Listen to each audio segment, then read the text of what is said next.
DGP Loknath ബെഹ്റയ്ക്കെതിരെ ഗുരുതര ആരോപണങ്ങളുമായി KPCC അധ്യക്ഷൻ മുല്ലപ്പള്ളി രാമചന്ദ്രൻ. ഇസ്രത് ജഹാൻ വ്യാജ ഏറ്റുമുട്ടൽ കേസിൽ മോദിയെയും അമിത്ഷായെയും വെള്ളപൂശുന്ന റിപ്പോർട്ട് ബെഹ്റ നൽകി എന്നാണ് ആരോപണം.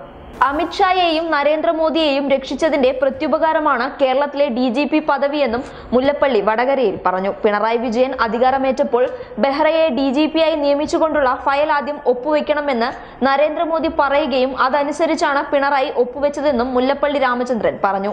ഇസ്രത് ജഹാൻ കേസിൽ നടത്തിയ അന്വേഷണത്തെക്കുറിച്ച് ബെഹ്റ വ്യക്തമാക്കണമെന്നും മുല്ലപ്പള്ളി രാമചന്ദ്രൻ പറഞ്ഞു.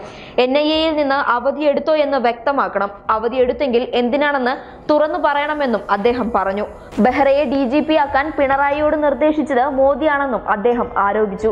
പിണറായി വിജയനും നരേന്ദ്രമോദിക്കും ഇടയിലുള്ള പാലമാണ് ബെഹ്റ എന്നും മുല്ലപ്പള്ളി മാധ്യമങ്ങൾക്ക് മുന്നിൽ ആവർത്തിച്ചു പറഞ്ഞു. യൂത്ത് ലീഗ് യുവജന യാത്രയ്ക്ക് വടകരയിൽ നൽകിയ സ്വീകരണത്തിൽ പ്രസംഗിക്കുമ്പോഴാണ് മുല്ലപ്പള്ളി ഇക്കാര്യം പറഞ്ഞത്. അതേസമയം ആരോപണങ്ങൾക്കെതിരെ BJP രംഗത്തെത്തിയിട്ടുണ്ട്. ഇതിനെതിരെയുള്ള തെളിവുകൾ മുല്ലപ്പള്ളി പുറത്തുവിടണം എന്നാണ് BJP നേതാവ് MT രമേശ് ആവശ്യപ്പെട്ടത്. എന്തായാലും മുല്ലപ്പള്ളിയുടെ ഈ ആരോപണം വൻ രാഷ്ട്രീയ വിവാദങ്ങൾക്കാണ് തിരികൊളുത്തിയിരിക്കുന്നത്. News desk public Kerala.